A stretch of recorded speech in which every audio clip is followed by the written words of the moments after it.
But what you cooking, man?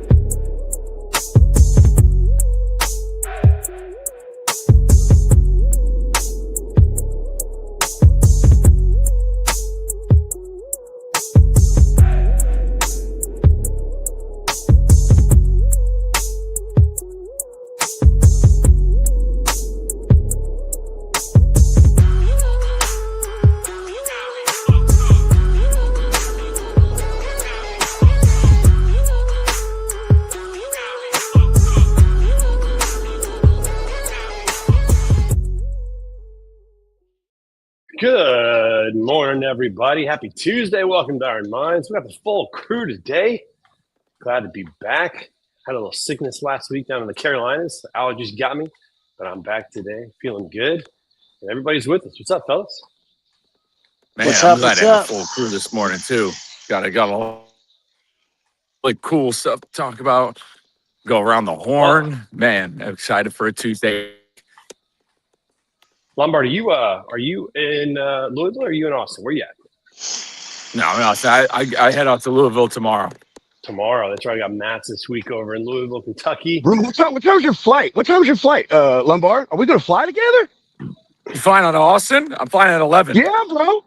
Oh, you suck, man. I'm leaving at 6:30 on Delta. Oh, dude, that would have been. Oh, that plane wouldn't have known what hit it, bro. Delta. You probably got first class. No, I got I don't know what mid class. I don't know what it is. I ain't first class rich yet. That's right. What's up, Corey? Good morning, buddy. I got Matt's going on this week. I'm actually going to miss Matt's this week. I'm going to stay home because I want to spend one more time with my daughter who's a senior. She's got 8 weeks of school left, and she graduates. And, man, just unbelievable, dude. Unbelievable. I still can't believe it. It's wild. So sadly, I'm going to miss it this year, but one of my favorite shows to go to. Man, well, you and I can have the Matt's Fit Rejects show again this year for those of us who aren't going to be there. FOMO. Yeah, we'll just FOMO. I remember that show last year. That was a good one. What was it? Was it called the Land of Matt's Rejects? And that's what you called it? It was the Matt. I think it was John Leroy who actually named it, but it was the Matt's Fit, like Misfit, yeah. The Matt's Fit. Yeah. Pretty wild, but gonna be a good show. Lombard, you got the truck parking club in full effect. You guys gonna have the Cybertruck on site? The Cybertruck's there. The cab over is gonna be outside. Yeah, nice. It's full court press this year. We're really looking forward to it. So many good things have happened. So many good things on the truck parking club front. I mean, like just as in this past week alone, just on the speaking of truck parking club, we have a driver I know. We just had a location open up right by his house, and he's a home weekly guy. He needed a monthly booking. He lives in North Carolina. It's tough. It's tough for him taking risks and stuff when he's home. In North Carolina, it's tough with towing and everything.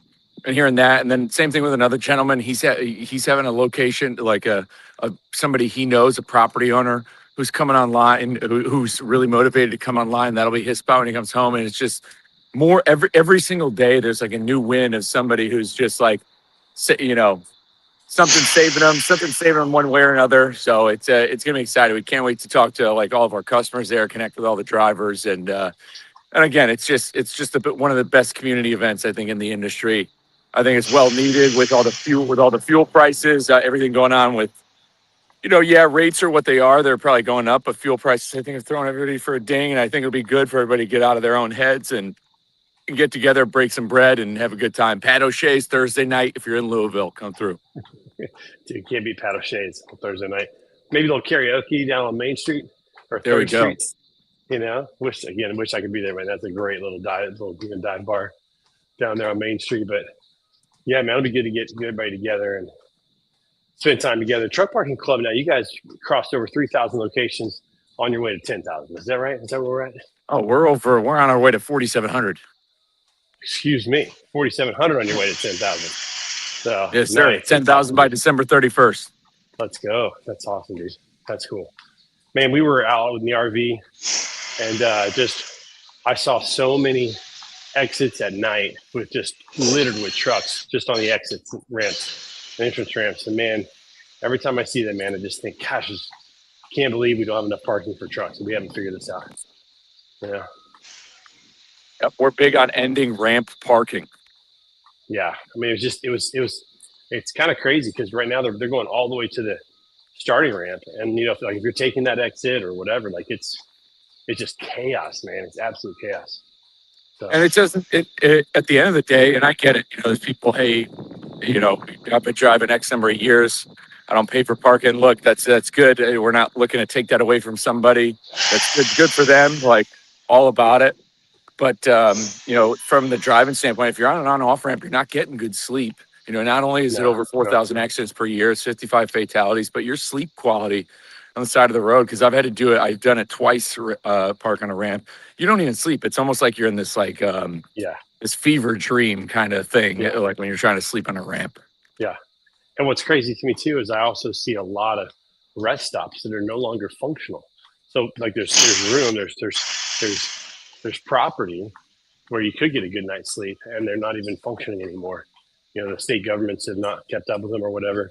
I mean, there's still, and it blows me away. There's still a lot of land on the sides of these highways to put rest stops, to put things in. But man, government just doesn't seem interested in doing it. Morning, Bobby. Bobby McGee with us this morning. What's that?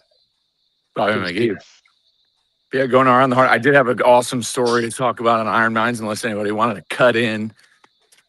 Oh, it's all you, baby. Go. I want to hear the story. Should we spotlight you? Should we do one of these and just let you go solo? All right. Yeah, up to you. No, it's just really cool to see a lot of things come full circle, things I want to do. Obviously, last year, go to Serbia with, to go race with Alex Bates.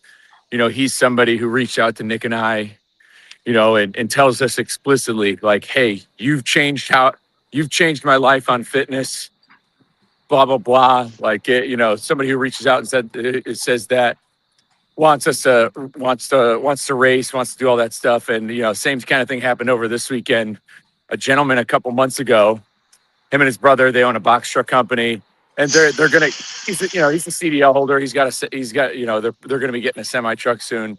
He reaches out to me, explicitly tells me, like, and he wouldn't even let me try to divert. I was trying to be humble about it, but he explicitly tells me, dude, I started running because of you. XYZ. I'm signed up for this Shamrock Shuffle 8K in Chicago, etc. He's like, I'd love for you to come up and run it. And I was like, count me in. I'm there.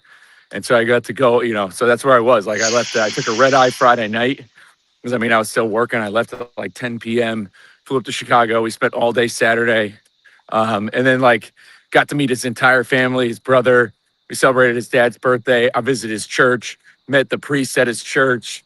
I made a post about it on LinkedIn, and then we ran it on Sunday, and that was the longest he ran, and it's like, and I lived for that opportunity, and I ran with him the whole time, and for me, running with that group and that speed was it's like party pace for me, so it's like I got to really lean back and enjoy the crowd. I've never ran in Chicago, so it's like to get into it with the crowd and then keep him going and just like. Almost be the Goggins in his pocket during that race. It was good. It was life changing. Like I've never had, like that's the type of stuff I live for. Like I could do that day in, day out versus going to Las Vegas or going to driving some car or anything like that. Like if I could go and just be these guys, just be somebody's Goggins in their pocket and get them fired up and his life is changing because of it. Like he's doing so much with the business. He's, there's this inherent belief him and his brother have, because his brother ran too, that they're getting into because they're getting into movement and they're prioritizing, health, and they're getting into this running. Like we were in the Uber on the way back to go get food, and they're already looking at all the races in the area in the Midwest, over the summer. They're just totally juiced by finish line high. Yeah, and they're just their entire mindset is shifted on this idea of what they can do.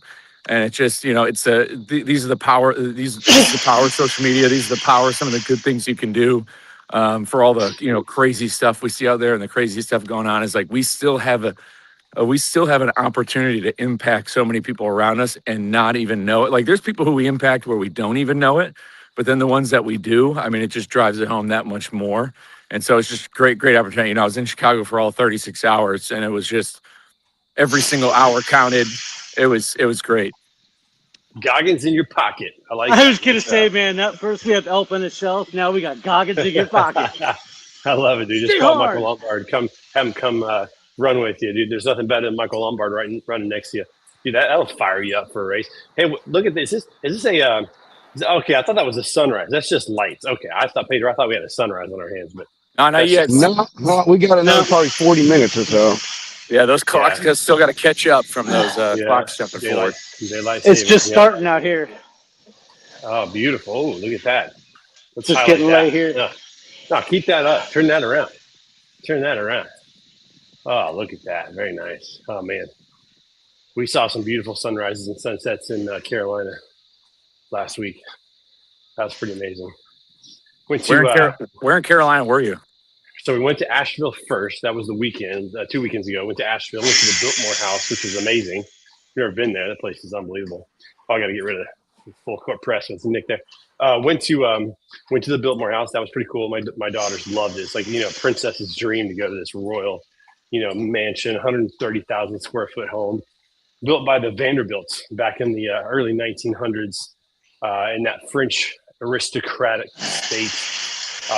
Absolutely phenomenal place. It's crazy. Now it's tourists. They do weddings there. Super expensive, of course, but the views are amazing. Blue Ridge Mountains in there. Just sitting in beautiful Asheville, North Carolina. So that was cool.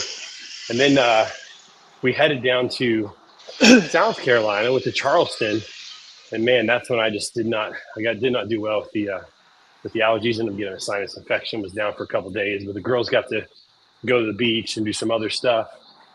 We did tough it up and go to Fort Sumter, which was fun. See that. Didn't know this. It's pretty crazy. 40% of all the slaves that were in the United States came through Charleston, South Carolina. Like it was like the hub. It was like the center. There's a lot of history around that. Went to Boone Hall Plantation and just saw the history from all that. So that was pretty wild to see. Another interesting fact about Charleston I did not know is that Charleston's downtown area doesn't look like a downtown area. It doesn't have sky rises, doesn't have big, tall buildings. In fact, the tallest building we saw was 6 stories. Most of them were 3 stories. So it was very flat. Also, no congestion with population in the downtown area. So no traffic, very easy to walk, cool little restaurants. It was interesting. It was pretty cool to see. So we got to see that. And then on a weird twist of fate, my good friend JD Gravina, who's the head women's basketball coach at Western Illinois, they made the tournament this year, and they just so happened to get paired with North Carolina for the first round. So on Friday night, they played in Chapel Hill. So we went back up to North Carolina, went to Chapel Hill, watched them play, got to go to Duke and see Duke University. That was pretty cool. And then we made the trek home. So it was fun little tour. And that's cool. Got to get a little NCAA tournament action. Some March Madness going on. March Sadness for some. Glad UConn's still in it. Always good to see. Yeah, both UConns are still in it, which is good to see. So the women's tournament though, it's hard for the lower seeds to win. It's just there's no parity in women's basketball like there is in men's. So the double-digit seeds just get stomped. But the competition is horrible. You get there, it's still fun to celebrate. But like my buddy we were talking about it. At every position, North Carolina was 2 to 3 inches taller than his girls, and 20 pounds heavier. It's like it's like JV versus varsity. You just can't overcome that unless you shoot lights out, and that's really really hard to do on the road. So it was fun, but they got smoked. We knew it was going to happen.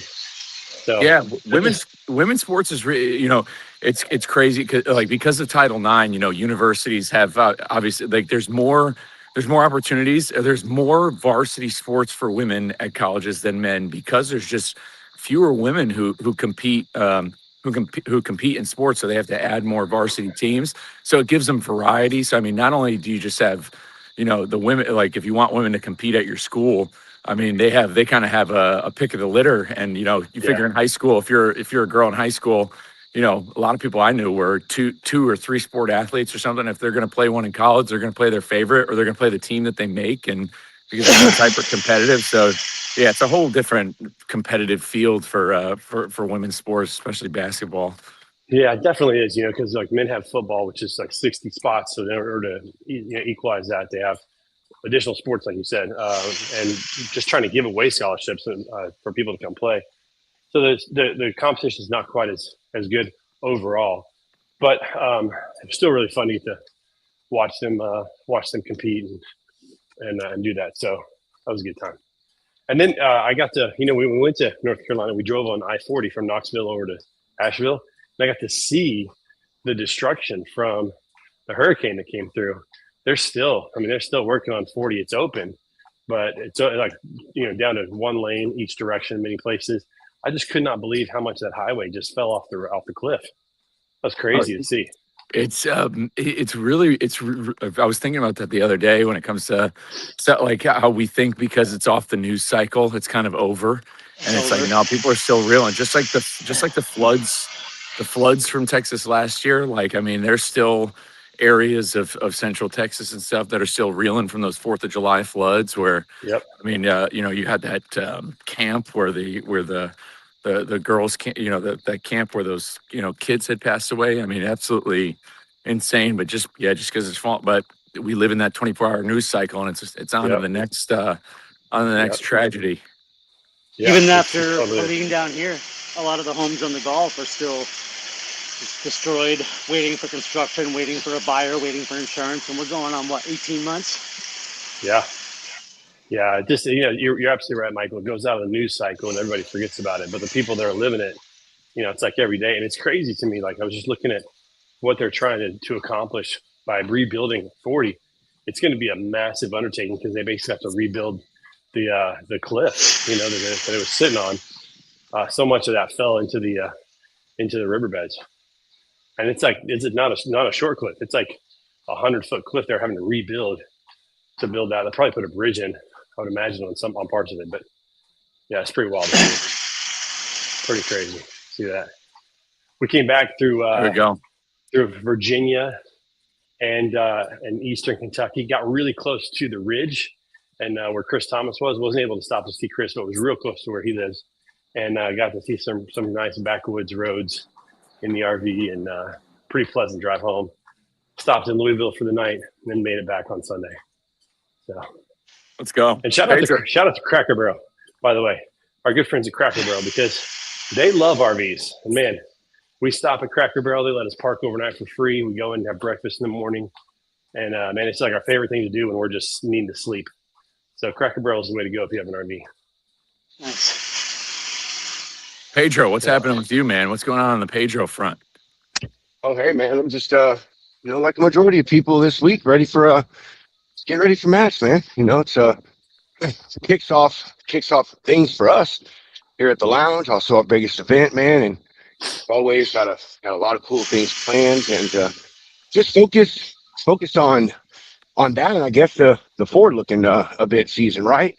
Because I said this, for most people, match kicks off everything, whether it be convention, truck shows. There's a little small ones before this, but this is the big daddy, man, and it's just living life. Other than that, man, feeling good, just going through the paces, man. I don't have really any exciting news or nothing, just living life, man, putting money in my bank account, paying Uncle Sam, paying my bills, and just glad I'm opening my eyes every day, right? Pedro, where are you guys broadcasting from at Matt's? So we actually are we rented a room. It is going to be C107. So it's going to be on the same hall as the Pro Talks. And we're going to do live shows on Thursday and Friday from 10:30 to noon Eastern. So we were going to do it at our booth, but last year it was pretty chaotic and we got talked to about it. We had like the aisles jammed. We had the aisles jammed up, man, and it just created a thing. So we were like, hey, maybe we should just rent a room. And so that's what Freight Ninja did, man. But we're going to have amazing time, man. I've got I mean, we've got, let me see, we start off with Freight Ninja. We got Rob Carpenter and Sam Watts going to start everything off with the safety guy shootout. So we're gonna see who wins there. And man, we've got people like Long Haul Paul, we got Van Brown, we got Bobby McGee, Steve McGee, we got Racetrack coming on. I mean, dude, just got tons of folks, man. We're gonna have a good old time, just hang out and enjoy Matt's, right? Love it, dude. Love it, man. That's awesome. That is awesome, dude. Very cool. Yeah, I'm very looking cool. I know, you know, kind of. It's always kind of a little wrench in the machine. It's because you know this. I'm on a really great training block for the Ironman race. My friend Jake, you know, he's been dabbling into programming, so he's programmed something for me on Training Peaks. I've been following because I got this indoor trainer, and it's one that goes on like a, you know, the back tire comes off, the chain goes on a cassette. So the you know, there's like designed workouts, almost like a Peloton in a way, where you don't have to shift gears on the bike. It changes automatically. So you're able to do these like designed great workouts on this trainer. So I've just been getting so much more. My bike time has gone so much higher compared to the last couple races I've gotten, where most of, you know, my primary rides were outside. But I have no worries going into Mats, because I know I'll at least get 1 or 2 runs in the morning, depending on what time we have to be there. But like, you're just guaranteed, you're on your feet like that. Nothing beats that time on feet, especially already being where you're at and getting 20 to, you know, 20, 30,000 steps a day. And just knowing you're absolutely, you know, locked in for days, like both mentally and physically. It's its own, like, Mats is its own endurance event in itself. And so it's like, once I flip my brain to where, oh yeah, I'm going to be off my routine, instead of just like, okay, just going to move when I can, have some fun and enjoy it. Like, I had a pretty, you know, crazy, you know, high speed week last week, deload now, hit the hammer a bit again next week. So I'm just excited for an opportunity to just be on my feet and talk to as many drivers as we can, and just stay active and stay moving and really take it in. Like, this year at Mass is gonna be really great. We just know so many more people, and I just can't wait to see a lot of people and have some conversations with them, especially about you know, talking up Iron Minds a little bit, what we're doing. You know, I'd say these past several months I've gotten a lot of engagement on LinkedIn about health and fitness stuff, especially with everything going on with Project 61. Yeah, there's just some more buzz around this conversation. The buzz keeps growing around this conversation, around the idea, you know, around longevity, about like what matters the most in life. And I think people are starting to kind of wake up to that stuff, especially with, you know, everything going on in the world. I mean, we got a fresh new war in the Middle East. I mean, it's World War now, right now. You know, we got a lot going on throughout the world. I think it's a good time for, if we're not under it, if there's not bombs dropping on us, we got to be doing what we can to live the lives we want. Yeah, so true. So true, man. Yeah, a lot of new people in the channel, in the Slack channel, which if you're interested in that, just reach out and ask Lombard for access to that.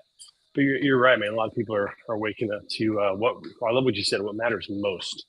And, you know, taking care of yourself is right at the top of the list, because, man, you don't have that, man. Everything else tends to fall on the wayside, you know, that's for sure. Where are you staying in Louisville? You staying in a hotel?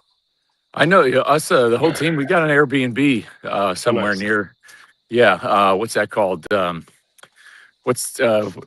Bard's? It's near Bardstown Road, which is funny because I call it Lombardstown Road. As you should.